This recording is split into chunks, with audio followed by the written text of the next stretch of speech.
ராமபிரானுடைய செயல்களை கேள்விக்கு உள்ளாக்கி அந்த கேள்வியில் நிறுத்தியிருந்தோம். வாலி என்கிற மிகப்பெரிய வீரனை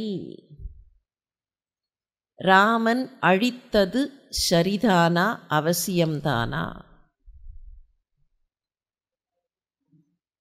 வாலி பல கேள்விகளை ராமனை பார்த்து நேரடியாக கேட்டான்.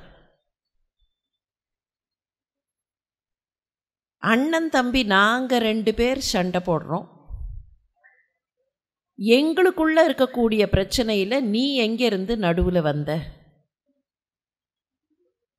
அவனுடைய முதல் கேள்வி அதுதான். நாங்கள் 2 பேரும் எங்களுக்குள் உரசல் உண்டு, எங்களுக்குள் வாக்குவாதங்கள் உண்டு, எங்களுக்குள் கருத்து மோதல்கள் உண்டு.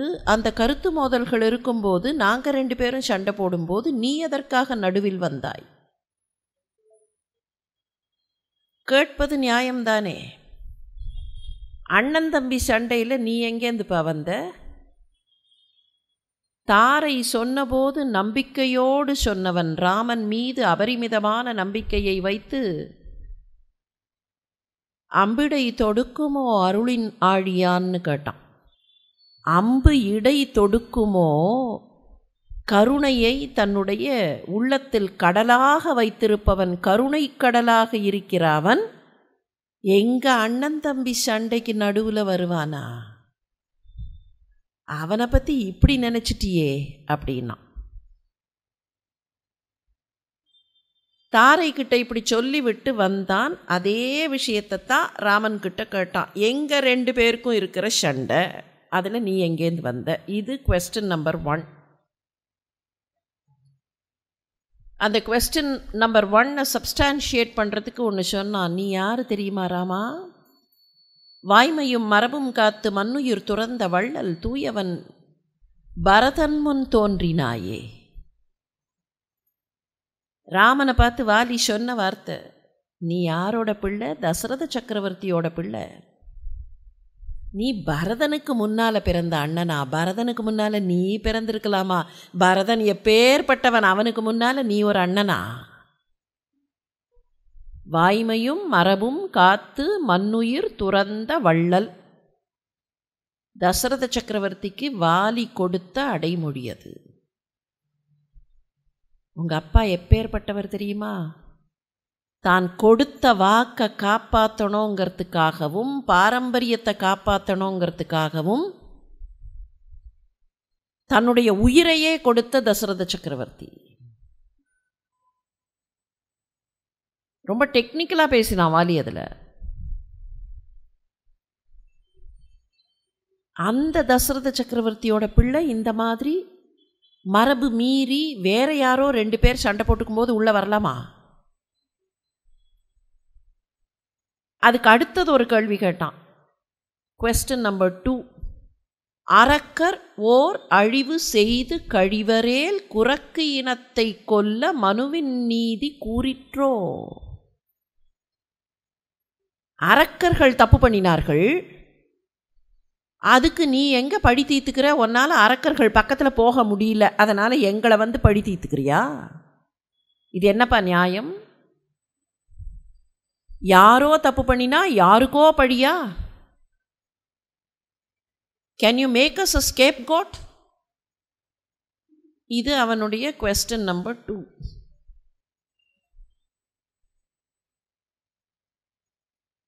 இந்த கொஸ்டின் 1 அண்ட் கொஸ்டின் 2ல சேர்ந்தது தான்.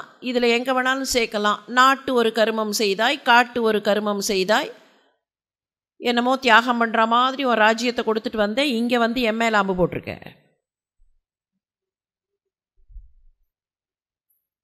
இதுக்கு அடுத்தது ராமன் இதற்கு விடை சொன்ன பின்னால், நீ சுக்ரீவன் மனைவியை கவர்ந்து கொண்டாய்னு விடை சொன்ன பின்னால் அவன் கேட்ட அடுத்த கேள்வி கொஸ்டின் நம்பர் 3. நாங்கள்லாம் விலங்குகள், விலங்குகளுக்கு எங்கேயாவது மனு நெறியெல்லாம் உண்டா? மனுன்னு சொன்னாலே மாணவர்களுக்கு ரெப்ரசன்டேட்டிவ் தான், மனிதர்களுக்கு ரெப்ரசன்டேட்டிவுக்கு தான் மனுன்னு பேர். எங்களுக்கு மனுநெறி உண்டாப்பா, நாங்கள் விலங்குகள்ப்பா. இதுக்கும் ராமன் சொன்ன பதில், நீ விலங்கில்ல. அந்த பதிலை கேட்டதுக்கப்புறம் இந்த குவெஸ்டின் நம்பர் 4 வந்தது. சரி, நான் தப்பே பண்ணிட்டேன்னு வச்சுப்போம், வாதத்துக்காக வச்சுட்டாலும் நீ ஏன் மறைஞ்சிருந்து அம்பு போட்ட?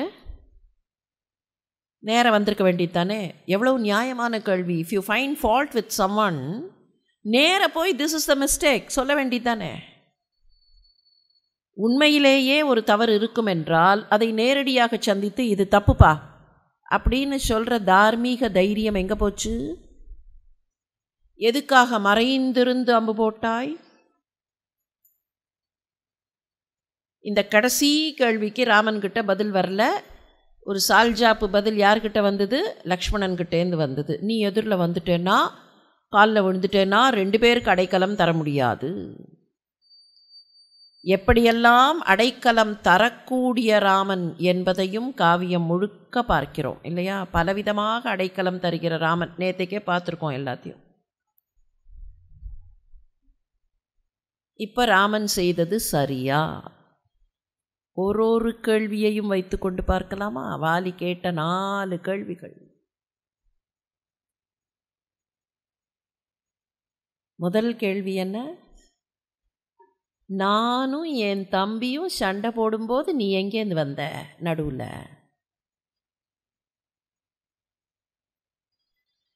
ரொம்ப நியாயமான கேள்விதான். அண்ணனும் தம்பியும் சண்டை போடும்போது 3ஆம் அவர் உள்ளே வரக்கூடாது. மகாகவி பாரதியார் கூட சொன்னாரா இல்லையா? 1000 உண்டிங்கு ஜாதி எனில் அந்நியர் வந்து புகழ் என்ன நீதி. ஒரு தாயின் வயிற்றில் பிறந்தோம், தம்முள் சண்டை செய்தாலும் சகோதரர் அன்றோ. பாரதியார் சொன்னதையும் இங்கே வாலி சுக்ரீவன் நிலைமையையும் கம்பேர் பண்ண முடியுமா? ஒரு தாயின் வயிற்றில் பிறந்தோர் தம்முள் சண்டை செய்தாலும் சகோதரர் அன்றோ. எப்போ நாங்கள் சண்டை போட்டுப்போம் கொஞ்ச நாளி, ஆனால் பின்னர் சேர்ந்து கொள்வோம். எங்கள் சண்டை நிரந்தரமான சண்டை இல்லை. வீட்டுக்குள்ளே அண்ணன் தம்பி சண்டை போட்டுண்டா கொஞ்ச நேரம் சண்டை வரும். 4 பேர் இருந்தால் கருத்து வேறுபாடுகள் வராமல் இருக்க முடியாது. கருத்து வேறுபாடுகள் வராமல் இருக்க முடியும்னு நினச்சா அது உட்டோப்பியன், நாட் பாசிபிள்.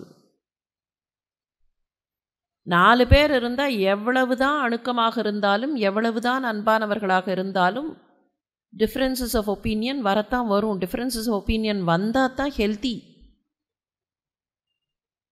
ஒரு விஷயத்தை ஒரு வீட்டில் உட்காந்து டிஸ்கஸ் பண்ணுகிறார்கள்னு வச்சுப்போம். அந்த குடும்பத்தில் இதை பண்ணலாமா வேண்டாமா, அந்த காலத்தில் சாப்பிடும்போது உட்காந்து பேசிக்கொள்வார்கள் இல்லையா? இல்லை அதுக்கும் முன்னால் காலகட்டத்தில் எப்படின்னா, அந்த நடு கூடத்தில் வீட்டுக்கே பெரியவர் ஒருத்தர் உட்காந்துருப்பார். பிள்ளைகளோ அல்லது தம்பிமார்களோ யார் இருந்தாலும் வந்து என்னான்னு பேசுவார்கள். அப்புறம் டெசிஷன் வரும். இப்போது டிஃப்ரெண்ட் பெர்ஸ்பெக்டிவ்ங்கிறது அந்த டிஸ்கஷன் இல்லைன்னா வராது. ஒரே விஷயத்தை அவரவர்கள் பார்வையிலிருந்து பார்க்கலாம். இதற்கு இப்படியும் இருக்குது அப்படிங்கிறது எப்போ தெரியும்? அந்த டிஸ்கஷன் வந்தால் தான். அது கொஞ்சம் முட்டி மோதி சண்டை வரத்தான் வரும். அதுக்காக அடுத்த நாள் அவர்கள் ஒருவரை ஒருவர் அழித்து கொள்ளுவதற்கு முனைவார்களா? இங்கே என்ன, தமிழ் சண்டை செய்தாலும் சகோதரர்னு நினைக்கலையே. நீ திரும்பி வந்தவன் தம்பி ஆட்சியில் உட்காந்துருக்கிறத பார்த்தான், கோபம் வந்தது. கோபம் வந்ததுக்கு கூட ஒரு நியாயம் சொல்லலாம். அங்கே குகை வாசல் மூடி இருந்தது, அதனால் ஆத்திரம் வந்தது. என்ன உள்ளே வச்சு மூடிட்டு போயிட்டார்கள்னு ஆத்திரம் வந்தது. அந்த ஆத்திரம் வெளியில் வந்து என்ன நடந்ததுன்னு கேட்டு, அந்த ஆத்திரம் அப்படியே மெர்க்குரி மேலவே இருந்திருக்கட்டும், வந்து இவர்கள்ட்ட பேசும்போது ஒரு 2 நாள் கழித்து இவர்கள் காரணம் சொன்னார்கள். அந்த காரணத்தை கேட்டதுக்கப்புறம் கோபம் கொஞ்சம் கொஞ்சமாக குறைஞ்சிருந்துருக்கணும். 1 மாதம் கழிச்சாவது குறைஞ்சிருக்கணும். ஆரம்பத்தில் சுக்ரீவன் அடிக்கிறதுக்கு ஓங்கினவன் கடைசி வரைக்கும் அவனை ஓட விரட்டினானே. அப்போ அண்ணன் தம்பின்னு நினச்சா அவன் அதை பண்ணினான். தன் தம்பின்னு நினச்சிருந்தா அப்படி பண்ணியிருப்பானா? அந்த சுக்ரீவனை ஜன்ம பகைவன்னு தானே நினச்சான். சுக்ரீவன்கிட்ட என்ன தப்பு? சுக்ரீவன் ஆட்சியில் உட்காந்துட்டான். எந்த நாடாக இருந்தாலும் வித்தவுட் அ ரூலர் இருந்தால் somebody will have to officiate. ராமாயணத்திலேயே ஒரு அற்புதமான இடம் உண்டு. தசரதன் இறந்து போனவுடன் அடுத்த நாள் காலையில் முனிவர்கள் எல்லாம் போனார்கள். அங்கே அந்த ராஜ்யத்தில் ஜாபாலியும் வாமதேவரும் விஜயரும் ஆக எத்தனையோ முனிவர்கள் உண்டு. இந்த முனிவர்கள்லாம் நின்று தான் 14 வருஷம் கழித்து ராமனுக்கு பட்டாபிஷேகம் பண்ண போகிறார்கள். இவர்கள் அத்தனை பேரும் வசிஷ்டரை போய் நின்னார்கள். அரசன் இல்லை என்றால் என்ன நடக்கும் தெரியுமா? ஒரு நாடு ஒரு ஸ்லோகமும் எப்படி ஆரம்பிக்கும் தெரியுமா? ராஜா இல்லைன்னா நாடு என்னாகும்? நா ராஜகே நா ராஜகே நா ராஜகே. அராஜகம் அப்படின்னு ஒரு வார்த்தை உண்டு. என்ன அர்த்தம் அதுக்கு? ரொம்ப அராஜகம் அப்படிங்கிறமே. ராஜகம்னா ரூலர்ஷிப், அராஜகம்னா ஆட்சியாளர் இல்லை என்றால் நடக்கக்கூடிய அனார்கி தான் அராஜகம். அராஜகம் அராஜகத்தம். அப்போது எல்லாரையும் சரி கட்டி கொண்டு போவதற்கு ஒரு ஆட்சியாளர் இல்லைன்னா நாடு கஷ்டப்படும். அந்த நிலைமையில தான் சுக்ரீவனை அமர வைத்தார்கள். சுக்ரீவனை அமர வைத்தார்களே, சுக்ரீவன் தானா போய் சிம்மாசனத்தில் உக்காந்துட்டு இருந்தால் விட்டுருப்பார்களா எல்லாரும்? இவன் என்ன யோசிச்சிருக்கணும் வாலி? இவன் ஃபர்ஸ்ட் குவெஸ்டன் என்ன? அண்ணன் தம்பி நடுவில் நீ எப்படி வந்த? நீ பரதனுக்கு அண்ணனா? நீ எப்படி இப்படி பண்ணின? நாட்டு ஒரு கர்மம் செய்தாய், காட்டு ஒரு கர்மம் செய்தாய் அப்படின்னு ரொம்ப இமோஷ்னலாக பேசினானே. பல நேரத்தில் ரொம்ப இமோஷ்னலாக பேசி உண்மையை விட்டு விடுகிற வழக்கம் மனிதர்கள்ட்ட இருக்கிற மாதிரி தான் வானரங்கள்ட்டையும் இருந்திருக்கு. ரொம்ப இமோஷ்னலாக பேசினோன்னு உண்மையான விஷயம் என்னவோ அது திசை திரும்பிடும். கேட்குறதுக்கு வேணால் அழகாக இருக்குது. நாட்டு ஒரு கருமம் செய்தாய், காட்டு ஒரு கருமம் செய்கிறாய். ஆனால் பிரச்சனை என்ன? ஏன்பா வாலி, இதையெல்லாம் நீ நினச்சி பார்க்க வேண்டாம். இன்றைக்கி இவ்வளோ பேசுகிறியே, நாட்டில் ஒன்று பண்ணினேன் உன் தம்பிக்கு கொடுத்த, இங்கே வந்து அண்ணங்கிட்டேருந்து பிடுங்கி தம்பிக்கு கொடுக்குறாயா அப்படின்னு கேட்குறியே, இதை நீ சிந்தித்திருக்க வேண்டாமா? உன்னுடைய தம்பி ஆட்சியில் உட்கார்ந்து விட்டான், அவனை ஓட ஓட விரட்டுற. ஒரு விஷயத்தை நினச்சி பாருங்கள். சிம்மாசனத்தில் ஒரு ராஜா நினச்சா தான் மாத்திரம் போய் உட்காந்துட முடியுமா? சுற்றி இருக்கிற அமைச்சர்கள்லாம் என்ன பண்ணினார்கள்? இல்லை இந்த அரசன் கொடுங்கோலன் அப்படின்னா அந்த அமைச்சர்களெல்லாம் அடிச்சுட்டு இல்லை அவர்களை ஒழிச்சு கட்டிட்டு இவன் உக்காந்தான்னு ஒரு எவிடன்ஸ் இருந்ததுன்னா ஒத்துக்கலாம். அந்த அமைச்சர்கள் தான் இவனை அமரச் செய்தார்கள். அப்போ கேட்டிருக்கலாமா இல்லையா? இதை சொன்ன உடனே, சுக்ரீவன் சொன்ன உடனே, அப்படியா நீங்கள்லாம் சொன்னீர்களா அப்படின்னு கேட்டிருக்கணுமா இல்லையா? அந்த அமைச்சர்கள் யார்? சுக்ரீவனுடைய அமைச்சர்கள் இல்லை, வாலியினுடைய அமைச்சர்கள் தானே. வாலி ஆட்சியில் இருக்கான், ஆட்சியில் இருக்கும்போது தான் மாயாவியை விரட்டி கொண்டு போகிறான். அப்போ சுக்ரீவன் இளவரசன். Now what is the normal procedure? அரசர் இல்லைன்னா அடுத்தது யார்கிட்ட போகும்? அந்த அஃபிஷியேட்டிங் ஸ்டேட்டஸ் அந்த இளவரசன்கிட்ட போகும். அவன் தானே இப்போ அவனோட இளவரசன். அதனால் அவன் ஆட்சியில் உட்கார்ந்தான். சரி, அப்படியே அவன் ஆட்சியில் உட்கார வைத்தவர்கள் யார்?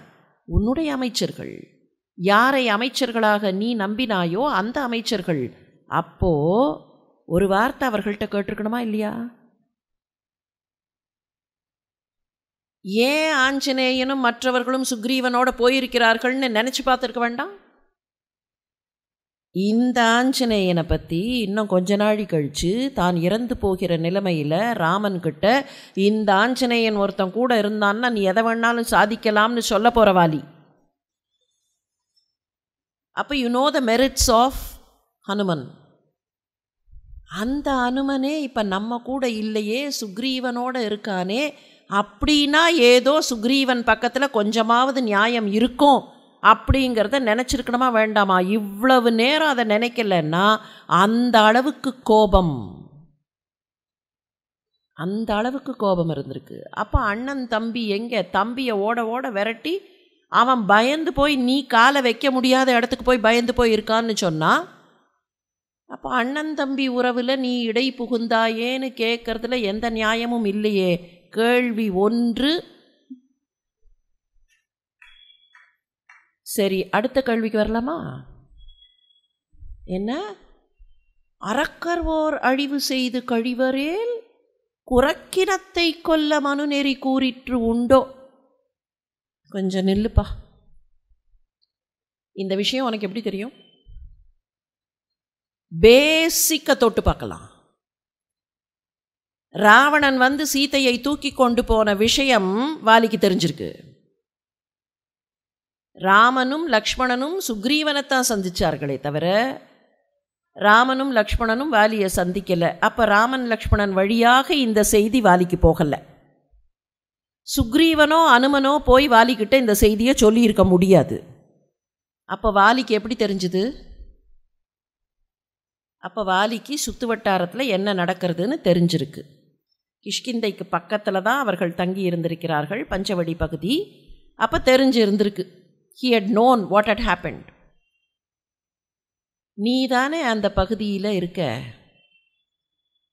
எந்த ராவணன் வந்து தூக்கி கொண்டு போனான்? எந்த ராவணனை நீ வாலில் கட்டி அடித்தாயோ அந்த ராவணன் தூக்கி கொண்டு போனான். அப்போ அதர்மம் உன் கண்ணுக்கு முன்னால் நடக்கிறதுன்னு தெரிஞ்சபோது அதை பார்த்து கொண்டு வாழாவிருந்தாயா? ராவணன் நீ சொன்ன பயப்படுவான். நீங்கள் இப்போ நினைத்து பாருங்கள், அனுமன் சொன்ன வார்த்தை சொல்லின் செல்வன் தப்பா சொல்லவே முடியாது. அனுமன் சொன்ன வார்த்தை என்ன? வாலியை இன்ட்ரடியூஸ் பண்ணும்போது, கால் செலாது இவன் முன்னர் கந்தவேள் வேள் செலாது ராவணன் கோல் செலாது. ராவணனுடைய ஆட்சி அதிகாரம் வாலி இருக்கிற இடத்துல செல்லுபடியாகாது. அப்போ அந்த இடத்துல வாலியினுடைய ஜூரிஸ்டிக்ஷனுக்கு பக்கத்துலேயே வந்து ராவணன் சீதையை தூக்கி இருக்கான்னு சொன்னால் வாலி என்ன பண்ணிட்டு இருந்தான்? ராவணன் வந்து சீதையை தூக்குவதற்கு மறைமுகமாக அங்கீகாரம் கொடுத்தானா? இவன் நினச்சிருந்தான்னா அதை நிறுத்தி இருந்திருக்க முடியும் இல்லையா? ஏன்னா ராவணனுடைய எந்த மூமெண்ட்டும் இவனுக்கு தெரியாமல் நடக்காது. அவனை விட இவன் பவர்ஃபுல். வாலி இருக்கிற பிரதேசம்னு சொன்னால் ராவணன் பயந்திருப்பான் இல்லையா? இவன் அனுஷ்டானத்தில் பக்கத்தில் போன போதே வாலில் கட்டிவிட்டான். இன்னும் இவன் ராஜ்யத்துக்கு பக்கத்தில் போய் ஒரு பெண்ணை தூக்கினா அப்படின்னு பயந்திருப்பானா இல்லையா? அந்த பயம் ராவணனுக்கு இல்லை என்றால் ராவணனோடு இவன் நட்பு வேற பூண்டு விட்டான். அப்போ இவன் பயப்பட வச்சாங்கிறது ஒரு பக்கம். இன்னமும் ராவணன் இவன்கிட்ட பயப்படுறான். ராவணன் என்ன பண்ணிட்டான்? இவன்கிட்ட ஃப்ரெண்டானா இவன் நம்ம ரொம்ப அதிகமாக பிரச்சனை பண்ண மாட்டாங்கிறதுக்காக இவன்கிட்ட ஃப்ரெண்ட் ஆயிட்டான். இப்போ உன்னோட ஃப்ரெண்டு அந்த ஏரியாவுக்கு வரான், இதை பண்ணுறான், இந்த அதர்மம் உனக்கு தெரிந்திருக்கிறது. ஏதோ ரொம்ப நியாயமாக கேள்வி கேட்குற மாதிரி அறக்கர்வோர் அழிவு செய்து கழிவரேல் குறக்கீனத்தை கொல்ல மனுநெறி கூறிற்றான்னு கேட்குறானே. அரக்கர்கள் அழிவு செய்கிறார்கள் என்பதை தெரிந்து கொண்டு பேசாமல் இருந்திருக்கான். அவன் சொல்கிற வார்த்தை அரக்கர் ஓர் அழிவு செய்து கழிவரேல். அப்போது ராமனுக்கு அழிவு தேடுகிறார்கள்னு தெரிஞ்சு யூ ஹேட் பீன் வாட்சிங் விதவுட் எனி ரியாக்ஷன். சரி, அடுத்தது நடுவில் ஒன்று சொன்னான் தெரியுமா? இந்த கேள்விகளோட அதையும் சேர்த்துக்கலாம். நீ எப்படி போய் ராவணன்கிட்ட சண்டை போடுவ? நீ முறை மீறி சண்டை போட்டிருக்கியே ராமா, நீ எப்படி போய் ராவணன்கிட்ட சண்டை போடுவ? அப்போ ராவணன்கிட்ட ராமன் சண்டை போடுவதற்கு போவான்னு he has anticipated. நீ எப்படி போய் சண்டை போடுவ அப்படின்னு கேட்கணும்னா அப்போ ராமன் சண்டை போவதற்கு வாய்ப்பு இருக்குன்னு ஆன்டிசிபேட் பண்ணிட்டான். சீதையை சிறை மீட்பதற்காக ராமன் போவான்னு இவனுக்கு தெரியறது. அப்போ என்ன பண்ணியிருந்திருக்கணும் இவன்?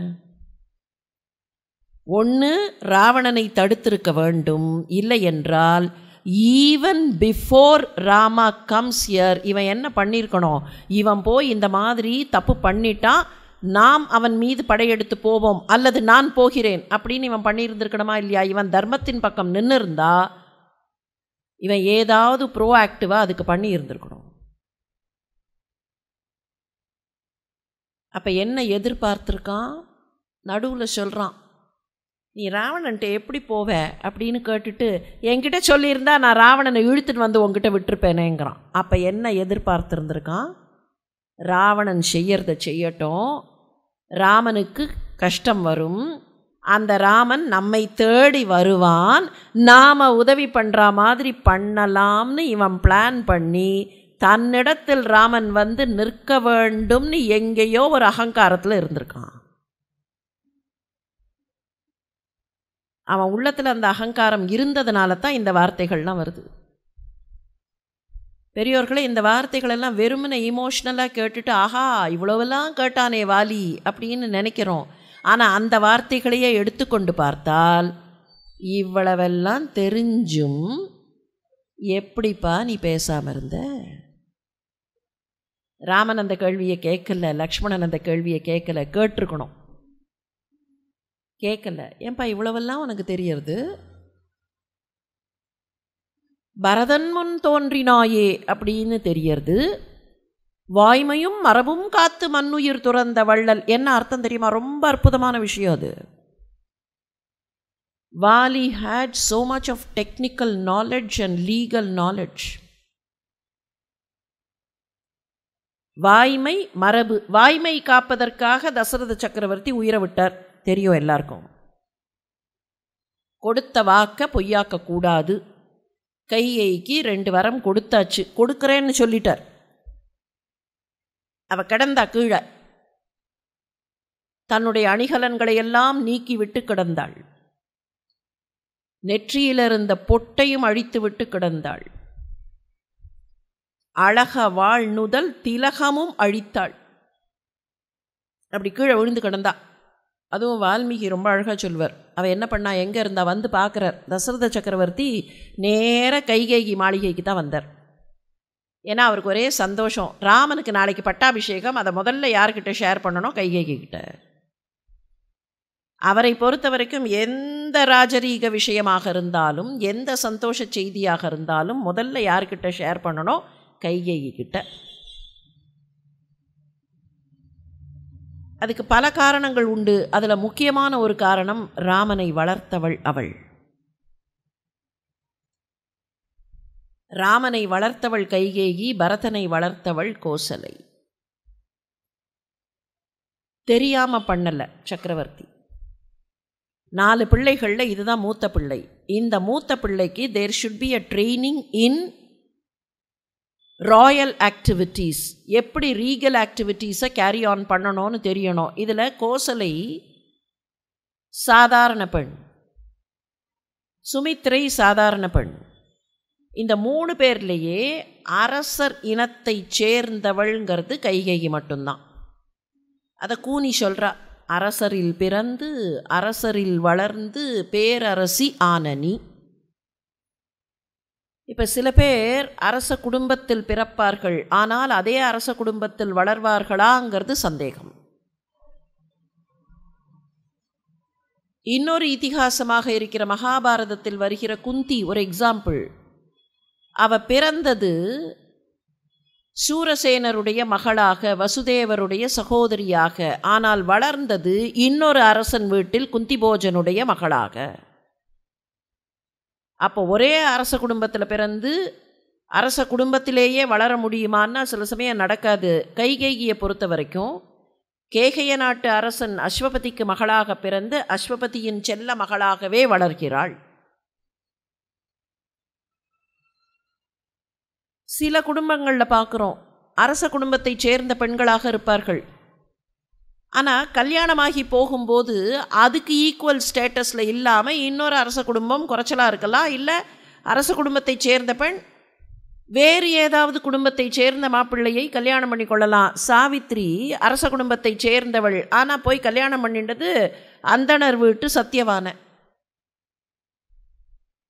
அரசரில் பிறந்து அரசர் இல் வளர்ந்து பேரரசி ஆனவள், மிகப்பெரிய சக்கரவர்த்திக்கு பட்டமகிழ்ச்சியாக ஆனவள் கைகேயி. அந்த கைகேயி வளர்க்க வேண்டும் ராமனை. காரணம், சின்ன வயசுலேருந்தே ராஜரீக விஷயங்கள் தெரிஞ்சு தெரிஞ்சு தெரிஞ்சு மூத்த பிள்ளை வளர்ந்தாத்தான் டேக் ஓவர் பண்ணும்போது சீம்லெஸ்ஸாக டேக் ஓவர் பண்ண முடியும். இது எல்லாருக்கும் தெரிந்ததனால் சக்கரவர்த்தி இதில் எந்த ரகசியத்தையும் பண்ணாமல் இந்த குழந்தையை கொண்டு போய் கைகேயிட்ட கொடுத்து, அம்மா, when you train him in all these activities. Bharathan எப்படி இருந்தாலும் ஆட்சிக்கு நேரடியாக வரப்போவதில்லை அப்படிங்கிறதுனால கோசலைகிட்ட, அதனால் கைகேயிட்ட சொல்லணுங்கிறதுக்காக ஓடி வந்தார் சக்கரவர்த்தி. வந்து உள்ளே போய் இப்படி மாளிகையில் தேடுறார், காணோம் அவளை. வால்மீகி காட்டுற கதை, அப்படி தேடினா காணோம். எங்கேன்னு பார்த்தா அங்கே இருக்கா கோபாகிரகம்னு ஒரு வீடு. இந்த கோபம் வந்தால் அங்கே போய் தங்குவார்களாம். அதுக்குன்னு ஒரு வீடு இருந்திருக்கு, கோபாகிரகம். அங்கே போயிருக்கா, அங்கே போய் கிடக்கிறா. இன்னவே ஒரு நல்ல அரேஞ்ச்மெண்ட். இந்த கோபம் இருந்ததுன்னாக்க அந்த நெகட்டிவிட்டி மெயின் ஸ்ட்ரீம் வீட்டுக்குள்ளே இல்லாமல் அந்த பக்கம் போயிடுதுன்னா அது அங்கேயோட போயிடும். இவளை போய் அங்கே பார்த்து என்னம்மா ஆச்சு அப்படின்னு கேட்கும்போது, ஏன் இப்படி கிடக்கிறாய், அப்படியே அலங்கோலமாக கிடக்கிறா. அப்படி தூக்கி என்னம்மா ஆச்சுன்னு கேட்ட உடனே அவ சொன்னா, நான் 2 வாரம் கேட்டேனே கொடுக்குறியான்னா. இந்த 2 வாரம் எப்போ கொடுத்தது, எப்போவோ கொடுத்தது. அவளுக்கே மறந்து போச்சு. கூனி தான் நினைவுபடுத்தினான். நான் என்ன பண்ணுறதுன்னு கேட்டோன்னா, கவலைப்படாத, உனக்கு கொடுத்த 2 வாரம் இருக்கா இல்லையா, அதை போய் இப்போ கேளுன்னா. கைகேயிக்கே மறந்து போச்சு. சம்பராசுர யுத்தத்தில் கைகேயிக்கு தசரதன் கொடுத்த வரம். சம்பராசுர யுத்தம் நடக்கும்போது தேவர்களுக்கு உதவி பண்ணுவதற்காக போன தசரத சக்கரவர்த்தி தேரை ஓட்டுறா கைகேயி. நீங்கள் அந்த காலத்தில் சில விஷயங்கள்லாம் எப்படி பண்ணியிருக்கிறார்கள் பாருங்கள். அரசன் போர்க்களத்திற்கு போகும்போது தேரை ஓட்டுபவள் அரசனுடைய மனைவியாக இருப்பாள், செக்யூரிட்டி. வேற யாராவது தேரை ஓட்டினா சாச்சிட்டா, அரச குடும்பத்து பெண்கள் தேர் ஓட்டுவதற்கு நன்றாக தெரிந்து வைத்திருப்பார்கள். கைகேயிக்கு தேர் ஓட்டுவதற்கு தெரியும், சுபத்ரைக்கு தேர் ஓட்டுவதற்கு தெரியும். சத்யபாமை தேரோட்டுவாள். நரகாசுரனை எதிர்க்கிறதுக்கு கிருஷ்ணர் போன போது சத்யபாமை தான் தேரோட்டினான். இவ தேரை ஓட்டுறா. ஃபைனல் உக்கிரமாக போர் நடக்கிற நேரம் தேரினுடைய அந்த ஆணி அப்படி கீழே விழுந்தது. கடையாணி இல்லை அச்சாணி கீழே விழுந்தது. என்ன பண்ணா, தன்னோட விரலை கொடுத்துட்டான்னு சொல்கிறோம். இப்போ கொஞ்சம் நினச்சி பார்க்கணும். தேரை ஓட்டுறதை நிறுத்தலை, தேரை நிறுத்தலை. ஏன்னா மகாராஜாவுக்கு ஒன்றுமே தெரியல. மகாராஜா சண்டையெல்லாம் முடிஞ்சு சம்பராசுரன் அங்கே கீழே விழுந்துட்டான்னு உடனே ஆஹான்னு சந்தோஷமாக அப்படி தேரோட்டுற கைகேயியை பார்த்தார். அப்போ தான் கையெல்லாம் ரத்தம்னு தெரிஞ்சுது. அது வரைக்கும் தெரியலன்னா, ஒரு பக்கத்தில் அச்சாணி கழன்ற போது கூட தேர் இப்படியும் அப்படியும் இப்படியும் அப்படியும் வாபிள் ஆகலைன்னு அர்த்தம். ஒரு பக்கத்து அச்சாணி கழன்றிருந்தா அந்த பக்கத்து சக்கரம் அப்படி ஆடி இருந்தால் வாபிள் ஆயிருக்குமா இல்லையா? தேர் வாபிள் ஆகலை. தசரத சக்கரவர்த்திக்கு தெரியவே இல்லை. அப்போ எவ்வளவு சாமர்த்தியமாக அந்த தேரை ஓட்டி இருக்க வேண்டும். தன்னுடைய விரலை கொடுத்தா, இப்படி சாஞ்சு அவள் விரலை கொடுத்துருந்தா கூட தேர் இப்படி போயிருக்கும். அப்போ எவ்வளவு தூரத்திற்கு தன்னையே தியாகம் செய்து கொண்டு அவள் சக்கரவர்த்தியை காப்பாற்றினாங்கிறத பார்த்த சக்கரவர்த்தி தான், எனக்காக இவ்வளோ பண்ணியா, நான் வரம் கொடுக்கிறேன், உனக்கு என்ன வரம் வேணுமோ கேடு. அவள் பார்த்தா, எல்லாம் எனக்கு இருக்கிறது, எனக்கு எதுவும் வேண்டாம்னா, நான் மகிழ்ச்சியாக இருக்கிறேன், சந்தோஷமாக இருக்கிறேன், உங்களோடு வாழுகிற வாழ்க்கையில் திருப்தியாக இருக்கிறேன், எனக்கு எதுவும் வேண்டாம். இல்லை, நீ வாங்கிட்டு தான் தீரணும். சக்கரவர்த்திக்கு வரம் கொடுத்தே பழக்கம். நீ வாங்கி தான் தீரணும்னு சொன்னா, சரி நீங்களே வைத்துக்கொள்ளுங்கள், வேணுங்க போது வாங்கிக்கிறேன். யாராவது ஏதாவது ஒன்று கொடுத்த உடனே நமக்கு அப்போ வேண்டாம் அப்படின்னா என்ன சொல்லுவோம்? நீங்களே வைத்துக்கொள்ளுங்கள், எப்போ வேணுமோ வாங்கிக்கிறேன், எப்போ வேணுமோ நான் வாங்கிக்கிறேன் அப்படின்னுட்டா, மறந்துட்டா அப்படின்னா அவளுக்கு தேவை இருந்திருக்குல்ல, கூனி நினைவுபடுத்தினா. இப்போ அந்த 2 வரத்தையும் கொடுத்துட்டாரா இல்லையா? அவளுக்கு வரம் கொடுக்குறேன் அப்படின்னு சொன்னது இப்போ கேட்குறா, நான் கேட்ட வரங்களை தருவீர்களான்னா. சக்கரவர்த்தி என்ன பண்ணார் தெரியுமா? வரங்களை தருவேன், ராமன் மேல் ஆணை, உன் மைந்தன் ராமன் மேல் ஆணை. அவ என்ன கேட்க போறானே தெரியாம, வள்ளல் உன் மைந்தன் ராமன் மேல் ஆணை. வள்ளல்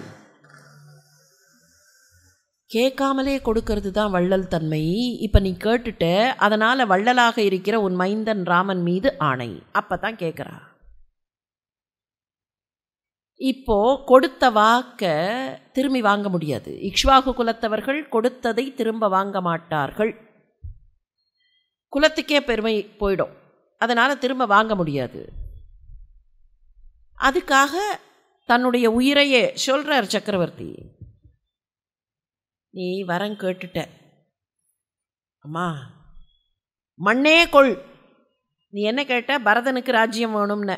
எடுத்துக்கோ, பரதனுக்கு ராஜ்யத்தை எடுத்துக்கோ, பரதன் ஆளட்டும். ஆனால் ராமனை காட்டுக்கு போக சொல்லாதே, ராமனை காட்டுக்கு போக சொல்லாதேன்னு காடுங்கிற வார்த்தையை சொல்கிறதுக்கு கூட சக்கரவர்த்திக்கு மனசு வரல. மண்ணே கொள் நீ, மற்ற எது ஒன்றும் மற. அந்த இன்னொன்று இருக்கு பாரு, அதை மறந்துரு. காலில் விழுந்து கெஞ்சினார், காலில் விழுந்தார். சிற்றரசர்களெல்லாம் வந்து தன்னுடைய காலில் விழக்கூடிய தசரத சக்கரவர்த்தி தன் பட்ட மகிழ்ச்சி கைகேயியின் காலில் விழுந்தார். எந்த பட்ட மகிழ்ச்சி ராஜரீகம் அறிந்தவள் என்று புலகாங்கிதம் அடைந்தாரோ அந்த பட்ட மகிழ்ச்சி காலில் விழுந்தார். நீ பரதனுக்கு பட்டம் கட்டணும்னு சொல்கிற, பரதனுக்கு பட்டம் கட்டு. ஆனால் நான் கேட்கிற இன்னொன்று, அதை நீ கொடுக்கலைன்னா என்ன ஆகும் தெரியுமா? பரதன் கைக்கு காப்பு கட்டணும்னு நினைக்கிறியே, பரதனுக்கு பட்டம் கட்ட வேண்டும் என்பதற்காக பரதனுக்கு காப்பு கட்டணும்னு நினைக்கிறியே, பரதன் கைக்கு கட்டக்கூடிய அந்த காப்பு நாண் என்ன ஆகும் தெரியுமா? உன்னுடைய தாலி நாணை எடுத்துவிடும் சொன்னார். உன்னுடைய கழுத்தில் இருக்கிற நாண் கயிறு போய்விடும். அதை பற்றி அவள் கவலையே படலை, அப்படியே நின்னான். தன்னுடைய உயிரையே கொடுத்தார். இப்போ வாலி சொல்கிற அந்த வார்த்தையை நினச்சி பார்ப்போம். வாய்மையும் காத்து, அக்செப்டட், வாய்மை காப்பதற்காக தன்னுடைய உயிரையே கொடுத்த சக்கரவர்த்தி. அது என்ன, மரபு காப்பதற்காக? வாய்மையும் மரபும் காத்து மண்ணுயிர் துறந்த வள்ளல் தூயவன் மைந்தனே, நீ பரதன் முன் தோன்றினாயே. அது என்ன மரபு காப்பது? அங்கதான் வாலியினுடைய லீகல் விஸ்டம் தெரிகிறது. தன் வாக்கை காப்பாற்றுவதற்காக உயிர் துறந்த சக்கரவர்த்தி. உயிர் துறப்பதற்கு முன்னால் என்ன பண்ணினார்? இப்போ மரபு என்ன? மூத்த பிள்ளை தான் ஆட்சிக்கு வரணும், அதுதான் மரபு.